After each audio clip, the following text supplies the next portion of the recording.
You are listening to the Toxic Mold Podcast with my husband, Steve Worsley, the toxic mold expert and your number one source for mold consulting and mitigation in the USA. Here is episode 162, Restoration, Mitigation, and Remediation when it comes to black mold. Before we get started on this episode, a short or not so short disclaimer. While all attempts have been made to verify the content provided in this podcast, neither the podcaster or the producers assume any responsibility for errors, omissions, or alternative interpretations of the issues discussed herein. All information stated in this podcast is the opinion of Steve Worsley. Steve Worsley is a mold specialist with over 20 years of experience in the construction and mold industry. The Toxic Mold Podcast is for information sharing purposes only. The views expressed are those of the podcaster and his alone. These views should not be taken as expert instruction or commands.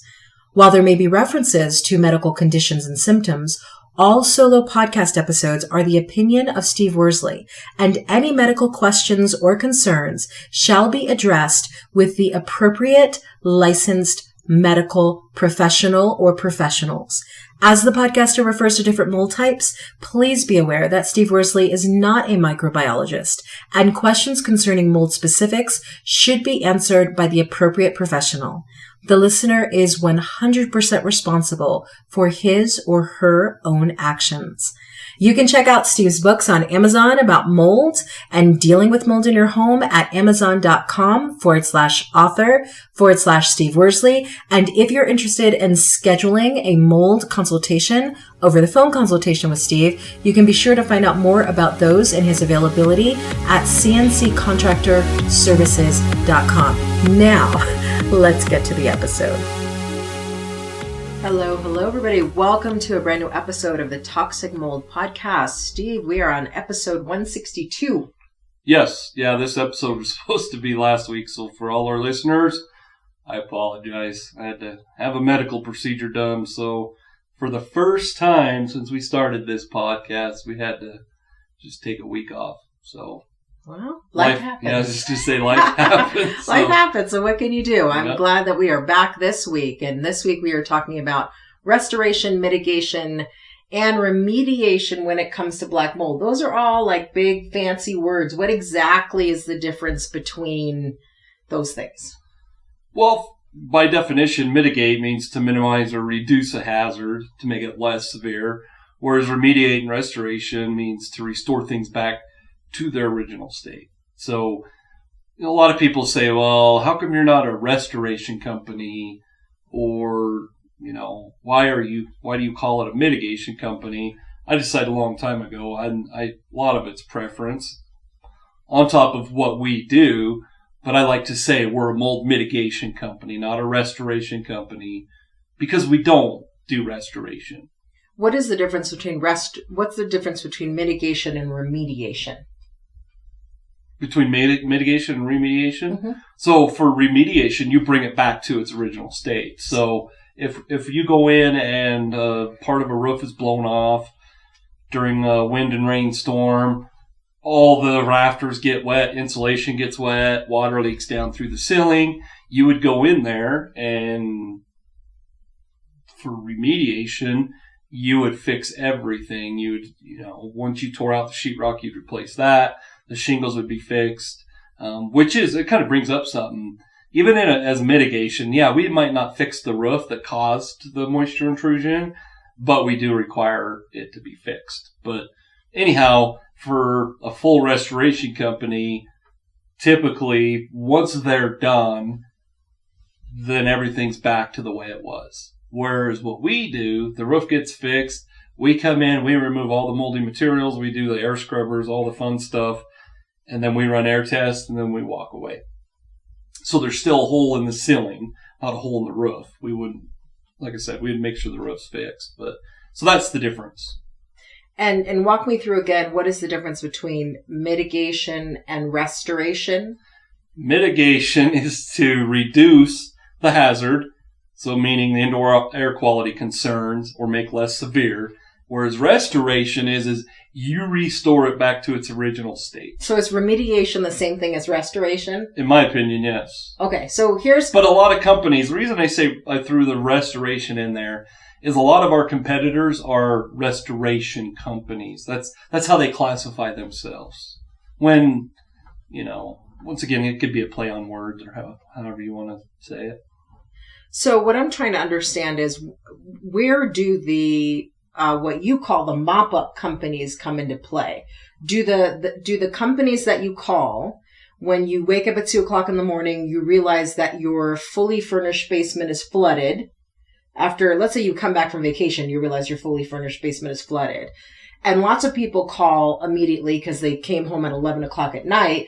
They call is it the restoration company? They call the mop-up company. Yeah. So is a mop-up company the ones you can call at 2:00 in the morning who will come suck up all the water, but then also do the mold mitigation? Are those mop-up companies, do they consider themselves restoration, mitigation, or remediation companies? Well, I think it would be restoration and remediation. It could be either or. To me, it's the same. Okay. It's the same thing. If you look up the definitions, I don't know. I would assume they're very similar. But yeah, those are the companies that would come in from the initial moisture intrusion event until everything's finished. And so the mop-up companies not only clean up the mess and then mitigate the mold, but they restore the home to what it was before? Typically, yes. Like carpet everything? Yeah. Yeah, and it's not that company, but they subcontract it all out. And they deal with the insurance companies and, they take care of all that. Whereas when we deal with an insurance company, we only deal with the mitigation phase. So, and I know you've put this in your books, but I think it's important for our listeners to sort of understand. There are very clear reasons that you chose to take CNC Contractor Services into the realm of mitigation as a specialty rather than restoration. What were those reasons? Well, the main reason is I didn't want, first and foremost, to get that phone call at 11 o'clock at night or 2 o'clock in the morning.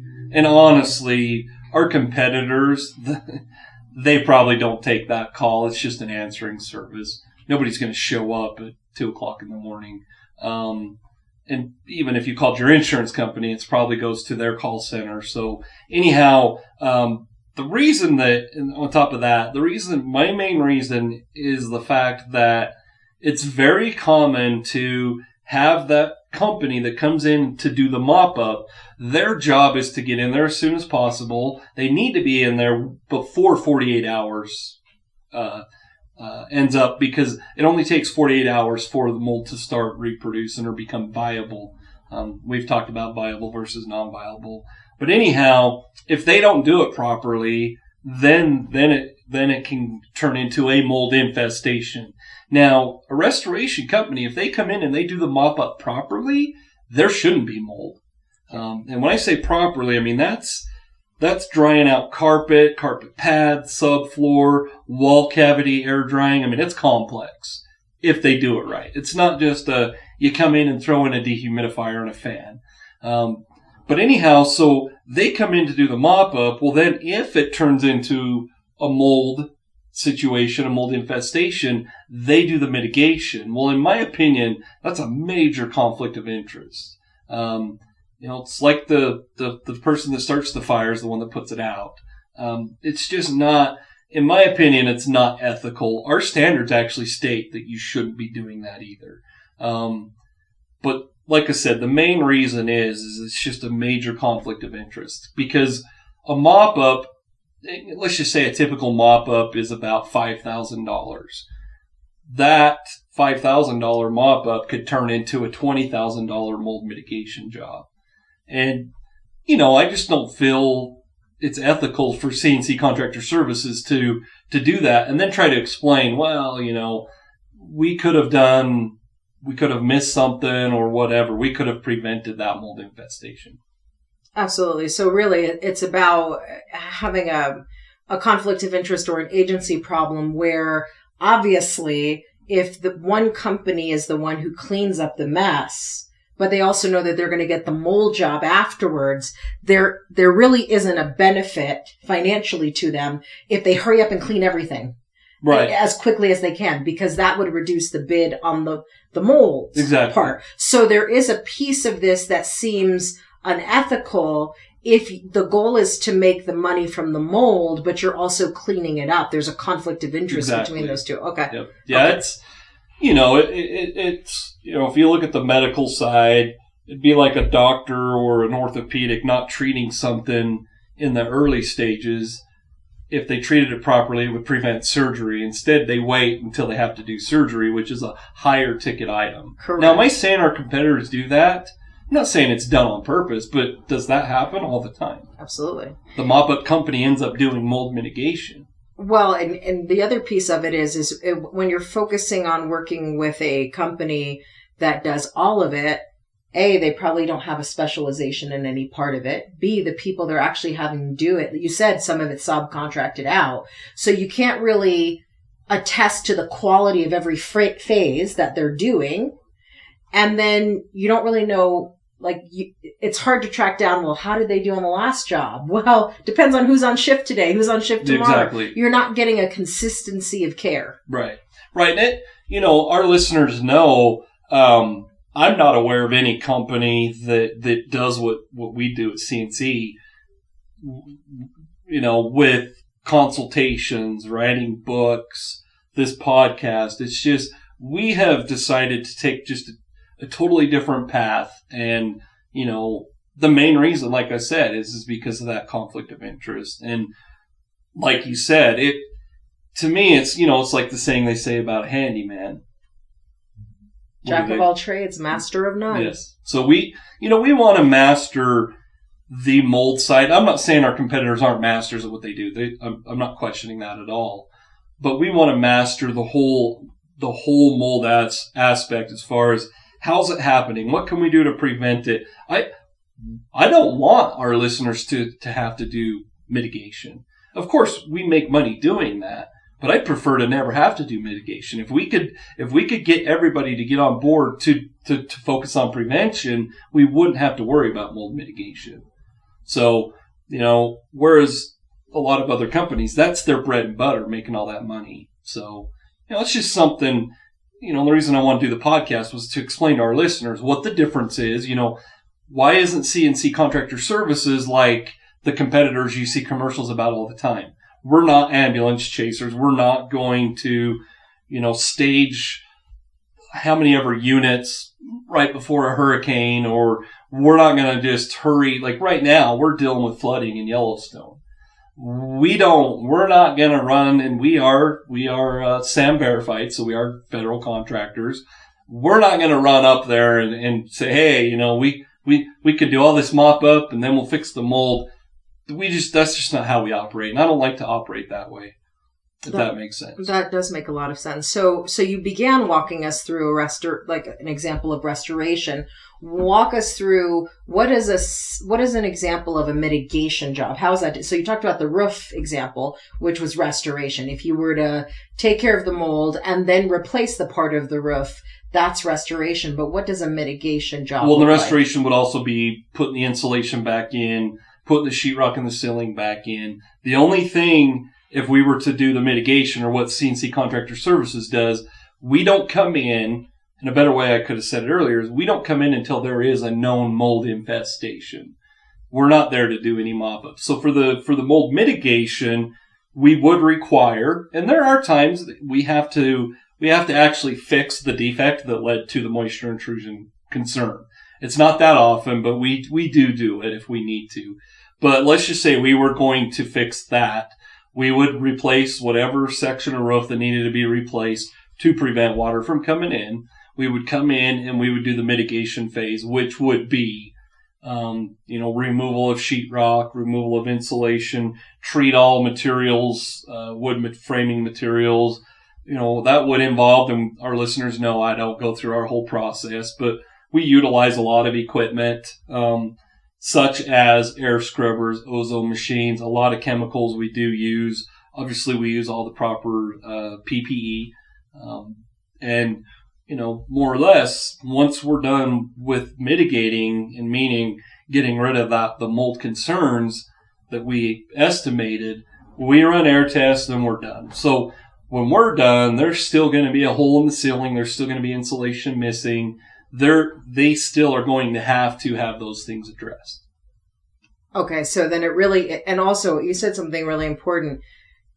You're not coming in to see if there is a mold issue. You're coming in once a mold issue has been clearly identified. Right. Yep. Okay. And, I know our listeners know this. We do, obviously, mold inspections. We do VPAs, virtual property assessments, mold testing. So we do come in to see if there is a mold concern.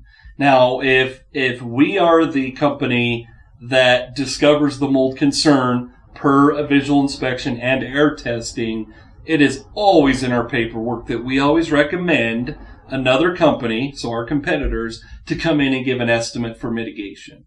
Because I don't want to be looked at like, oh, so he comes in and does a $500 inspection and mold testing, and now he wants to charge us $10,000 to mitigate. That goes back to restoration versus mitigation. I don't want CNC to be viewed that way. So we do participate in the initial discovery phase when it's not something like a flood. Does that make sense? It does make sense. So we do discover. We're not always there to just do mold mitigation per se.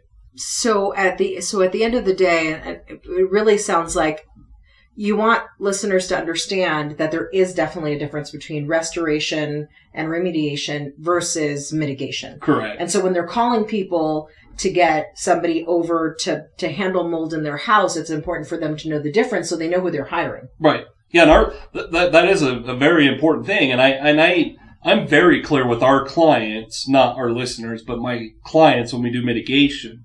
I am very clear that we do not replace anything. If we remove tubs, toilets, vanities, we do not replace anything. So I'm clear with them that we don't do that. If they're surprised when we're done that we didn't rehab it, is what I call put everything back together, it's in the contract. It's all over in the estimate. But some of our listeners might be having to have mitigation done. They need to make sure that company, whether they're called a restoration company or not, that they are going to what I call rehab it and put everything back together. Because that's the last thing they want is $20,000 to only go to mitigation, and then they thought that included the ceiling, sheetrock, and all that, when it doesn't. Exactly. So our listeners do need to know, ask those questions. That's, I was going to promote our books, but that's, we do consultations for clients that are in a mitigation phase of a project. So, and that's one thing we make sure that they know. Make sure the company you have coming in is very clear as to what they're going to do. Absolutely. Sounds like that's your call to action for people. Yeah. So, and if you're listening to this and you're like, I still feel kind of clueless about this and I need to hire somebody, then going with Steve's consultations becomes super important because he will help customize and walk through the plan for you. Yep. And, feel free to reach out, send us an email. One thing we need to change on the website on our contact form, and I want to tell our listeners, if you do reach out to me, I'll get back to you as soon as I can, but make sure you monitor your junk folder, because for some reason, my email address, and it's at CNC Contractor Services, sometimes our stuff just ends up in junk, and I don't know why, but make sure if you reach out that you're monitoring your junk folder. Absolutely. Check your spam folder and feel free to email anytime. Yep. All right. You heard it. We'll talk to you in the next episode. Prevent toxic mold exposure before it gets in your home. Download Steve's free mold investigation checklist at tinyurl.com/CNC mold checklist. Again, download Steve's free mold investigation checklist at tinyurl.com/CNC mold checklist.